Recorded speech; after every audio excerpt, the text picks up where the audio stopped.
Greetings and welcome to Edgy Ideas, the podcast that explores what it means to live the good life and create the good society in our disruptive age.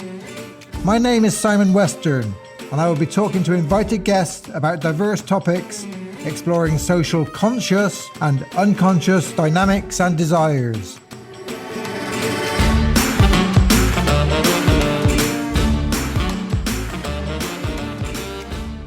Greetings and welcome to this episode of Edgy Ideas with our special guest, Lynne Sedgmore. Lynne's going to share her journey of women's leadership. She began life in a working class mining community and went on to have an influence on national education as a chief executive and working at prime ministerial level with Tony Blair and Gordon Brown. Lynne's received many awards and was given a CBE in 2002. Lynne, you're very welcome to Edgy Ideas. How are you? I'm great, thank you. Delighted to be here, Simon. Thank you. Good. So we got a lot to talk about. So let's start with your journey. So you were born into a coal mining village in the north of England, is that right, or Midlands? It's in the Midlands, in Staffordshire, Stoke-on-Trent, Newcastle-under-Lyme. So yes, my father was a Welsh miner who migrated to the Midlands in 1950 for work. And I was born in 1955, and we lived on a council estate, a mining estate, with people from all over the country, actually, who had come there for work as miners. And how did you find your way into further education in that career? Tell us about that, your journey. I fell into it, to be honest. I didn't know anything about further education, although my sister had trained as a medical secretary in FE. I discovered it because I took a lodger from an FE college and then wanted to find out what it was. And I was a YOP supervisor in the 80s in Stoke, having done my degree in English literature and trained as an English and history teacher. And then found out that there was something called the Youth Opportunity Training Scheme and YTS, and went into further education as a lecturer in social and life skills, the lowest of the low, the bottom of the run, and loved it. Fell in love with further education from the day I went there. It was erratic, it was disorganized, it was kind of really, you'd say, please don't get me teaching maths, I'm not numerate. And then you'd have a 3-hour session of maths with the towpath lads who didn't want to be there. And I felt I had come home. I absolutely loved it. Yeah. Good. And what was it like being a woman leader? You're interested in feminism, and you've had a long kind of political interest and engagement. Tell us about being a woman leader going on that journey on the rise through FE. Yeah, it was quite interesting for me because I didn't get a full-time job until I was 26. And I was a feminist activist, very active in Stoke and then in London, and very much a part of writing collectives and lots of protests. I was a second-wave feminist. And I decided to go and work full-time in FE when I moved to London, and began to gradually shift from my feminist activist into full-time FE work because I loved it. What I found in those days, there was huge sexism. Men were literally smacking you on the bottom, treating you as the little lady, doing things today that would be totally inappropriate. And Me Too would be really dealing with them. As a working class kid on a estate, I've always had to learn how to navigate different worlds. I was a bright kid, top of my class in the primary school, which I still visit every year, by the way, and bright in the grammar school. I'm a grammar school kid. So I learned very early on to navigate different worlds, my world, middle class world, education world. So by the time I'd gone into FE, I was pretty savvy about what the system game was and how women were seen to have to prove themselves. And I played the game. I never sold my soul. I was quite clear what I would do and wouldn't do. And I was good at what I did. I loved it. So I kept getting promoted, but I got promoted on merit. Yeah. Because I worked in FE later on. We met and I was doing some work in FE. And it was still a fairly kind of macho culture. There's just a lot of, kind of patriarchy in there, isn't there? I tell you how, one of the ways that I was successful, people used to say to me, Lynne, you take the jobs that no one else wants and you make a success of them. Mm-hmm. So why I got promoted so quickly, I was good at what I did, but it was all through things like the manpower services, women into management. It was the new things that were on the edge of further education that I was, as a feminist activist, as someone who'd done life and social skills, was really equipped to do. So I took them on with gusto. And then what gradually happened was, hey, this woman can do anything. This woman will sort it out.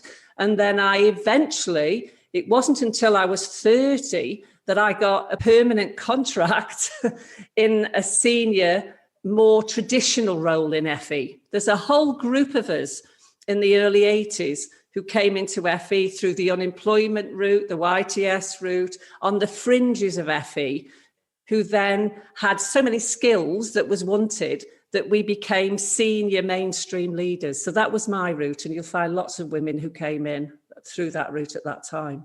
And I'm quite interested. I mean, me and you know each other a long time. You know, I've been your coach. We've become friends. It's I'm interested in essentializing women's leadership, and I'm a bit troubled by it because you get this line at business schools saying, you know, women more caring, more compassionate, and then they essentialize a kind of caring, nurturing kind of woman, which is a great communicator. And some of the best women leaders I've seen aren't exactly like that. They're much. You know, you talk. You tell us. I'm writing a paper on that at the moment. I'm in the middle of it. I'm absolutely clear that essentialism restricts. Yeah. Some women are nurturing and kind. I'm nurturing and kind, and I'm as tough as old boots. I had to be. Yeah. Yes. Yeah. I've been called aggressive, demanding, impossible. And in many ways, I exhibit so-called masculine traits. Yeah. My internal landscape is actually androgynous, so I can draw on male and female, which I don't actually believe in. I think I totally believe gender is a social construct, and so we actually look at those through a lens that is a binary lens that's not helpful. So in all my leadership development and my own journey as a leader, I'm really clear. The best is that whether you're male or female, you can find out who you are, what your authentic self is, what your talents are, what your weaknesses are, what needs developing, and you manifest yourself to your fullest capability as a really good leader.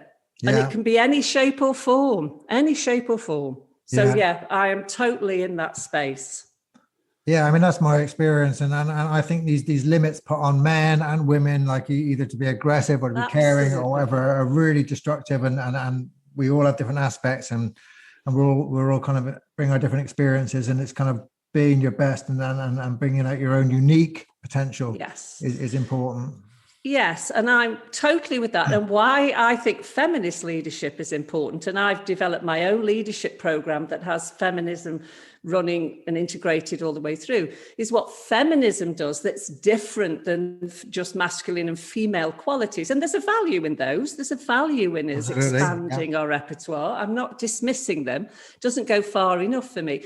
But what feminism does is it looks at the systemic oppression. It looks at the way power is developed within a patriarchal society, which actually is looking through a lens of where men are seen to be superior just by the fact that they were born male.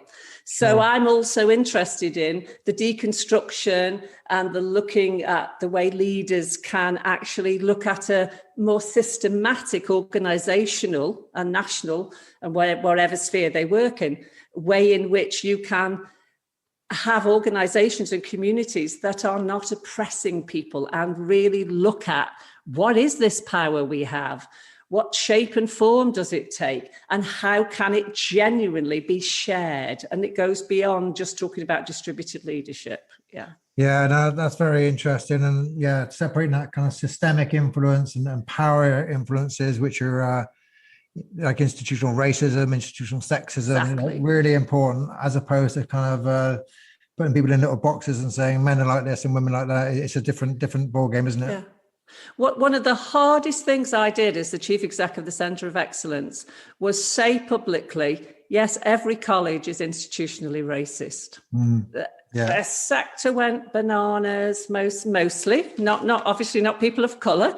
It was on the front page of the Times. Lynne Sedgmore has said this, and I stood by it. It's like, and that debate just keeps raging. We're not accusing an individual of being racist, although they might be. We are talking about an institutional process that disadvantages people of colour and women. In that case, we were looking at racism. I've never shied away from that. I came from a really loving but fierce working class family. You spoke your truth, you had a row, you battled it out verbally, and then you never went to sleep on it. You made up, you talked about it, and you moved on. So I'm used to facing, and I have a personality that finds that easy. I enjoy challenges and confrontations and moving through difficult, fierce conversations to harmony and cooperation. Yeah. And when I first met you, I met you when you'd just been promoted to chief executive of this national body, and that was a big shift for you, wasn't it? Tell me about moving into the national. Right, I can feel the visceral. It was fairly easy for me. I'm not saying it was easy, but it was easy for me to go up through the ranks, if you like, in an FE college. It was a territory I knew well for 20 years. Ups and downs, but I knew. Moving into a national role, well, it brought me to my knees, and you were a key part of supporting that. And actually, several other men were. Some of the men that I knew who'd gone through it helped me too, and women. It was making that shift from, even though I'd been nurturing and collective, and all my metaphors were about, I was kind of nurturing and caring. It was moving to a networked national way of leading that, as we worked together, which was invaluable for me. It was really moving into this eco leadership, this approach. I remember drawing a Petri dish with all the different bits in that had to come together. I mean, that was a visceral moment for me when I realized I have to do something different here to succeed. Plus, I was working with civil servants, and I never learned to speak Mandarin. I never will, where everything was very fudgy and not clear and direct, and everybody worried about who they were going to upset or what a minister would say. So I found that world very, very difficult to navigate. I learned, and I did it well, but it was traumatic, to be honest, making that transition. Yeah, and I recall working with you through that period. It was huge, but I mean, a very impressive shift as well, because I remember drawing those pictures of you being a dynamo in the middle of a college, being the principal with all the energy, and then realizing that you had to become an influencer and a connector, and work in networks. And it's a very different ballgame, and you managed to do that shift. It was very interesting to work with you during those years. The other thing I remember was first meeting you. We were sat around a campfire. We had, being you, one of your annual meetings, you got everybody around a campfire, and I started talking to you, and we realized that we shared spirituality in common. And you told me your promiscuous story of all the different kind of religions and spiritualities you'd been part of and engaged with. And do you want to talk a bit about kind of your spirituality and where that takes you now in leadership roles? Yes, I've always had a desire to know who God was and meaning of life. My parents were agnostics, but they sent me to Sunday school, so I've always had this unquenchable interest in how other people and faith traditions offer meaning in the world. So I'm an ordained interfaith minister. I've studied nearly all the religions. I was a practicing Buddhist for 12 years.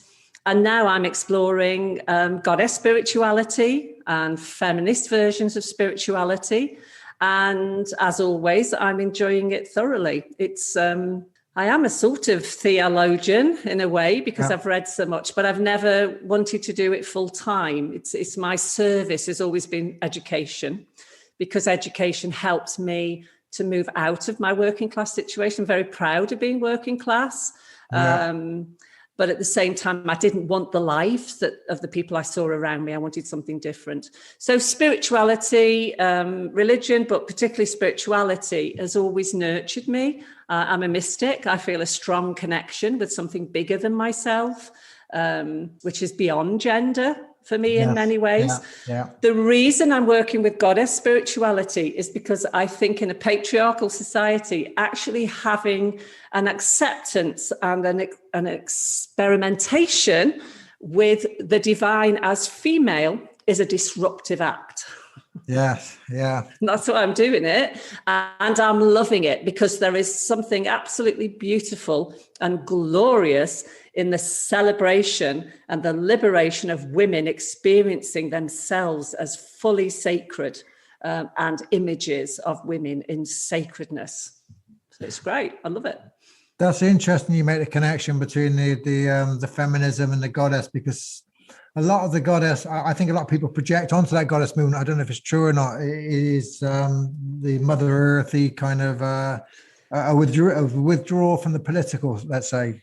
So, okay, huge debate took place in the 70s. For some women, spirituality was political and it's a feminist act. And for me, it is. For others, they're not. These are women who have been hurt by mainstream and have chosen to stay right outside. And it's not a political act. It's more of an eco act. Yeah, but you get lots of goddess spirituality activists who are doing lots of work in Extinction Rebellion and in other places. So it's like any movement or any experience, you have a spectrum of people. But goddess spirituality really arose very much, the neo-goddess spirituality in the 70s out of feminist movements and feminist discourse. And you live in a very heart of it down in Glastonbury in the West Country, close to where I was brought up. I do. I've always come to Glastonbury. It's my spiritual home. I've been all over the world. I'm one of those people who belong everywhere. I'm an edge walker, but there's also a part of me that can fit in everywhere. But I've settled in Glastonbury, just outside Glastonbury. And I love it here because of the diversity. It's very much indigenous spirituality in the sense of most of the spiritual traditions here are Druids, pagans, there's Christians, there's Sufis, there's all kinds, but it's an earth-based spirituality, shamanic-based spirituality, goddess spirituality, which I'm really enjoying. As somebody who's spent a lot of time in a head, I needed to find practices, spiritual practices, that earth and help me to embody more with the land. Yeah. And I'm just really loving it. Fantastic. I think it's very interesting. I mean, I've traveled a long spiritual journey as well, and in different ways. And I ended up being a Quaker. I'm still a member of the Quaker, the Religious Society of Friends. And now I attend the mainstream church in Ireland here, the Protestant church. But it's always been these edgy groups, these groups on the edge. The Quakers were founded in the northwest of England and away from the centre, and they kind of experimented with spirituality and with politics and everything. And it's very needed, isn't it? These edgy communities to kind of create change. Absolutely. And I love being on the edge. I love being part of something that's generating or introducing new things, new ways of seeing, new ways of looking. I worked for 4 years in the Quaker Centre, co-tutoring on Soul of Leadership, with, Margaret Benefield's programme. Quakers are absolutely wonderful and so open and inclusive.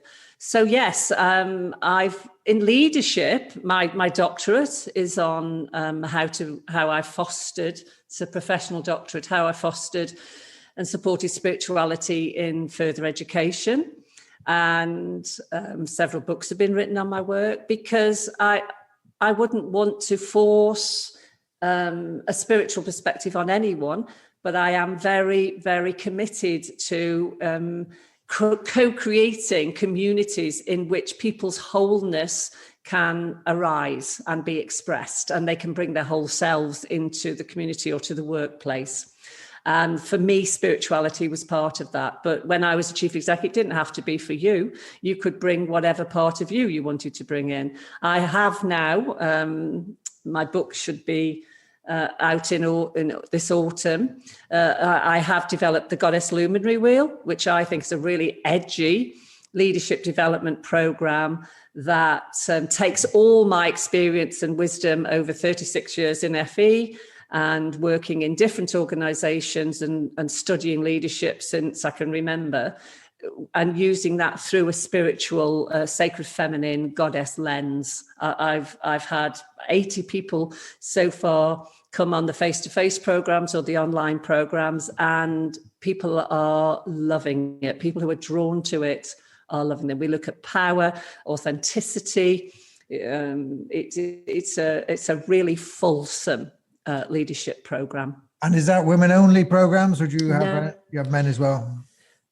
Back to our original thing. For me, men, people of all genders, can find something important in looking at goddess and the sacred feminine. So whoever, I have got men on the program, not in large numbers, but they've enjoyed it too.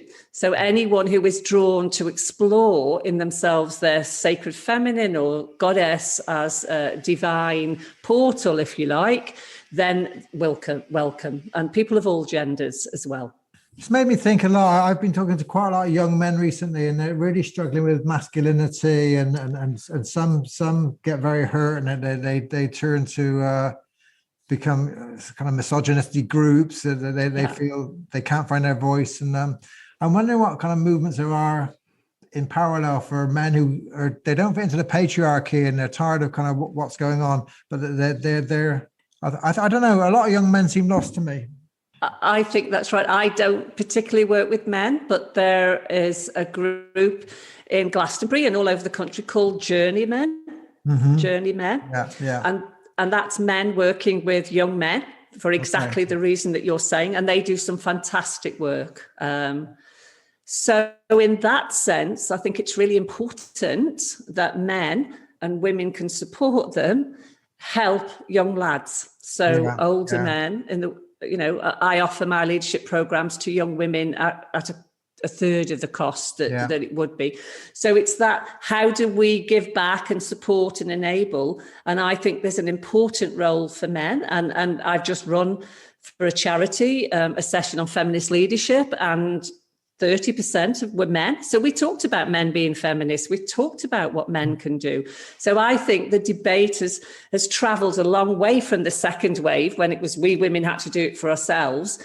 It's how, in terms of intersectionality and allyship and all those changes in third and fourth wave feminism, how can men be part of that, engage with that, and also work out for themselves? Because men are, yes, they have more privilege within a patriarchy, but they're also harmed and damaged and limited in all sorts of ways. And I think it's wonderful that the discourse in feminism now includes men as much as it does women. Yeah, no, I think that's right. I mean, patriarchy is hugely damaging to men, and particularly working class men, and and men who don't get some of the same privileges as exactly other men. And it's I mean, you listen to my podcast with Lauren on queerness, and when I was in Berkeley, California, I studied queer theology, and it was just enlightening to me, and it really, we realized just how trapped we are in these mindsets. It's always like never made real sense to me, this kind of binary difference, but I think there's a huge potential in this non-binary space. I think where we're just not boxed into these polarized opposites. I totally agree, and that's an area I'm exploring, because for many people, their image of the divine is linked to an internal kind of sense of how they see it or feel it. If you can get beyond, God is an old man with a beard in the sky kind of thing. Yeah. So I've actually developed a model. I might send it to you, Simon, looking at how people image the divine in different ways, including queer imagery. Because one of the things that, being where I am, which is an intersectional feminist, is the goddess spirituality doesn't need to just limit. I think you have to say you can have an expansiveness within it, but the act of talking about and working with the divine as female is a disruptive act. It still is in this society we're in. And it not becoming an essentialist limitation that falls into. And I did a lot of research on sacred feminine leadership, and most of them are bringing the sweetness and the softness and the caring. My leadership program, that's in there. Emotional intelligence is in there. That love is at the heart of it, but it's a much more, all the terms that I use are gender free. I look forward to reading that. I'm reading a couple of people at the moment, which are interesting. Donna Haraway and Anna Tsing. She wrote Mushroom at the End of the World. And these are, again, feminists who are scientists at the same time. And they're really helping me. I've been talking about eco leadership for a decade now or more. It's kind of, I'm into this idea of ecosystems. But even though I'm into it, we're still trapped by the same mindsets we've kind of grown up with. We still got to kind of wrestle with ourselves every day. Yeah. And they're really teaching me about kind of relationality and making with and companionship with other beings, with other critters, with other, with plants, with animals, and just the kind of key point is that, you cannot ever make anything separate from anything else. Yeah. It's always making with, whether if you're digesting food, the bacteria in your gut is helping you. If you're, fungus helps trees kind of grow and mature. Yeah. And they're really doing this from a scientific perspective, from a feminist perspective, from a social change perspective, from an environmental perspective. And I think it's really exciting. I totally agree. And I've just attended a workshop with Capital Horizons on how the brain is an energy system and all interconnected. And as I was listening to the excellent presenter, I'm saying to him, that's how mystics see the world. You're coming at this through a scientific, but actually that's how I see the world. For religion is about belief, but mystics are about gnosis, and the gnosis is about that interconnectedness, that non-separation, that non-dual, if you like, and that's something else that I love working with and playing with. Flow, synchronicity, the way in which in leadership, if you can really lead from the emerging future. Otto Scharmer's work, there's a whole Laloux's work. There's a whole literature on leadership, which I really went into for my doctorate and have been teaching as well, of emergence and flow and interconnectivity. I think it's fabulous, Simon. It's a great time. I know there's like all sorts of things going on about climate crisis, et cetera, but it's also a great time to be alive for somebody my age, because something that I've known for a long time about interconnectedness is being articulated in ways that before it was seen as a bit wacky or cranky or quite not right. So for me, it's a mystical perspective on the world. Others see it through other lenses. Yeah, I think it's fascinating. I've been trying to get my head around quantum physics a bit, like but I just read something about quantum entanglements and it's the same thing, really. It's the same. These old mystics, these pre-modern ideas, these Hindu understandings of the world, these kind of interconnected. That's what quantum is about. He calls it quantum entanglements. It's like everything is relational. It's not like kind of if you're an observer, you something changes when you observe it. It's that you have a relationship with it, and it's that relationship which always changes. And it's very it all kind of comes back on itself. It's a fascinating time we're in, I think.